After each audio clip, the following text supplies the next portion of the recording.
Nous voici devant la 5e proposition d'observation astronomique.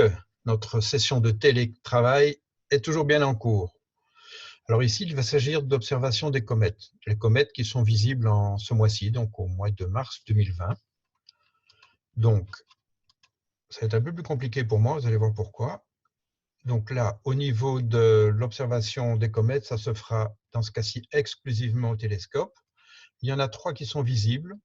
La plus facile, je dirais, c'est la T2 de Pan-STARRS, qui est visible en début de soirée sous Cassiopée, à gauche de Cassiopée, c'est la plus brillante, elle est magnitude de 8,8. Ensuite, en tout début de soirée, vraiment tout début de soirée, très basse, en dessous de Vénus, plutôt au nord-ouest, là, elle sera un peu plus brillante, elle sera un peu noyée dans les nimbes solaires, elle sera de magnitude 8,2, c'est la Atlas, mais du numéro Y1. La troisième, la plus intéressante, et de loin, c'est la classe Y4, c'est celle qui promet le plus. Bien que sa magnitude ne soit encore que de 8,7 en positif, elle risque de passer visible à l'œil nu. Mais ça n'est pas sûr. Alors ça, c'est le suspense, comme toujours pour les comètes. Voilà quelques dessins que j'ai faits. Donc ce sont des croquis que je fais, que également je partage sur les sites professionnels. Celui-ci, il s'agit donc de la première, Pan-STARRS, où on peut distinguer facilement une queue assez étalée, une petite couleur verdâtre et un pseudo-noyau. Le noyau, vous savez qu'on ne peut pas le voir, hein, c'est trop petit. Un pseudo-noyau qui est quand même relativement visible. Ici, je dirais que le DC, c'est la condensation de la comète, est de 4 sur 10. 10, ça voudrait dire que c'est vraiment comme une étoile. Une coma de 70 secondes d'arc avec une queue de 2 minutes et demie. Donc c'était déjà assez bien visible, et ça, il s'agissait d'un dessin, d'un croquis, d'une observation que j'ai faite le 18 janvier. La suivante, là, très faible, parce qu'elle est dans les nimbes solaires.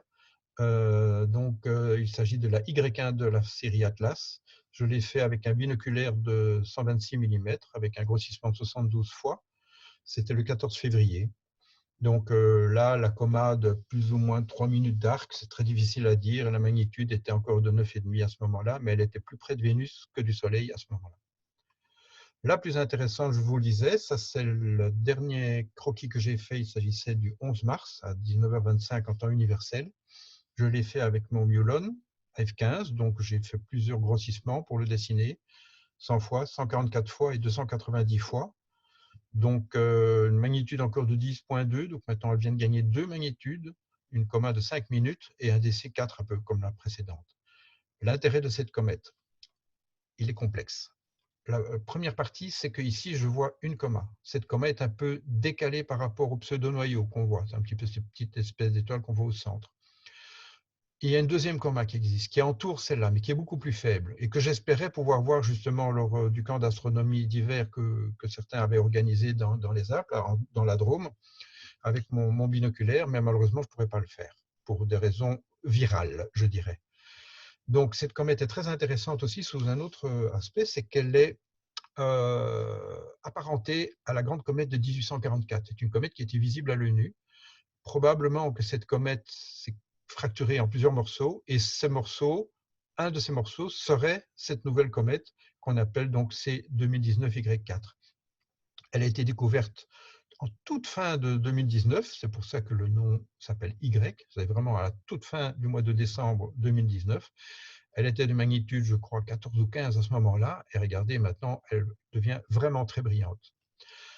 Alors, cette comète va devenir probablement de plus en plus brillante. Voici une carte que j'ai envoyée par mail d'ailleurs à Guillaume et à Florian pour pouvoir l'observer au milieu du mois de mars. Donc elle se trouve pas loin de la galaxie M81, donc on est dans la Grande Ourse là. Je ne sais pas si vous aurez la possibilité d'imprimer cette carte, mais sinon n'hésitez pas pour l'observer. Elle est plutôt côté nord, hein, elle est côté Grande Ourse, donc plutôt côté nord, mais très haute dans le ciel, entre la Grande Ourse et le zénith. En début de soirée également, c'est assez facile de la voir, mais je crois qu'elle est visible toute la nuit. Alors, voici la courbe. Alors, c'est très compliqué de faire cette courbe. Vous voyez qu'il y a une échancrure dans la courbe. Tout d'un coup, elle se rabat. Et là, on arrive à la magnitude 1, ce qui est quand même facilement visible à l'œil nu, c'est sûr. Ça, c'est la partie la plus pessimiste pour le moment de nos observations. On voit quand même qu'ici, les petits points, qui correspondent aux dernières observations, montent de manière plus verticale que ce que la courbe voudrait faire. Alors là, je vais essayer de faire maintenant une observation différente. je vais vous montrer le site de mon ami Gideon. Lui, qu'est-ce qu'il fait? Il a un site sur lequel, le voilà, astrovanbuitenen.nl, il y a les comètes les plus brillantes pour le moment. Il y a Y1 Atlas, je vous l'ai dit, très proche du Soleil, la Pan-STARRS qui commence à s'éloigner, et la Y4. Si je clique sur la Y4, je me retrouve avec un autre écran qui va me permettre de voir qu'aujourd'hui, hein, donc nous sommes bien le 16 mars, sa magnitude devrait être de 8,6. Et là, on a R et D qui sont les distances respectivement à la Terre et au Soleil. On voit que son orbite est assez oblique. Je vais essayer de vous la montrer par rapport à l'écliptique. Et donc, ce qui fait que c'est une comète qui ne risque pas de rentrer en collision avec Jupiter. Et donc, par contre, quand on l'observe de près, je vais essayer de vous agrandir la simulation ici, on voit qu'elle s'approche assez fortement de la planète Mercure. Donc là, elle pourrait avoir un petit dégât aussi. Et en plus, sa position par rapport au Soleil va devenir très sensible. On va se retrouver à très peu de place par rapport au Soleil. Donc, il n'est pas impossible que cette comète se soit complètement sublimée à ce moment-là.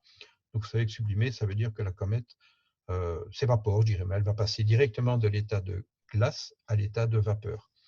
À ce moment-là, elle disparaîtrait. Ce n'est pas sûr. Rien n'est moins sûr. Et donc, si j'observe maintenant les observations habituelles de cette comète aujourd'hui, et qu'on n'utilise pas cette échancrure dans la courbe, on voit qu'on arrive à une magnitude de moins 10, à peu près la magnitude de la pleine lune, là. Donc, en tout cas, d'une lune bien gibbeuse.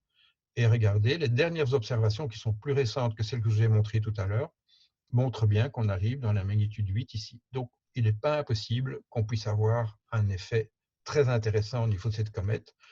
Voici son circuit sur le ciel par rapport aux constellations. Voici la position où elle est. Ça, c'est la carte que je vous ai envoyée. Voilà, donc ça, c'est le suspense pour le moment. Alors, je vais revenir à mon écran de base. Ces comètes, je les partage également sur un site qui s'appelle Alpo.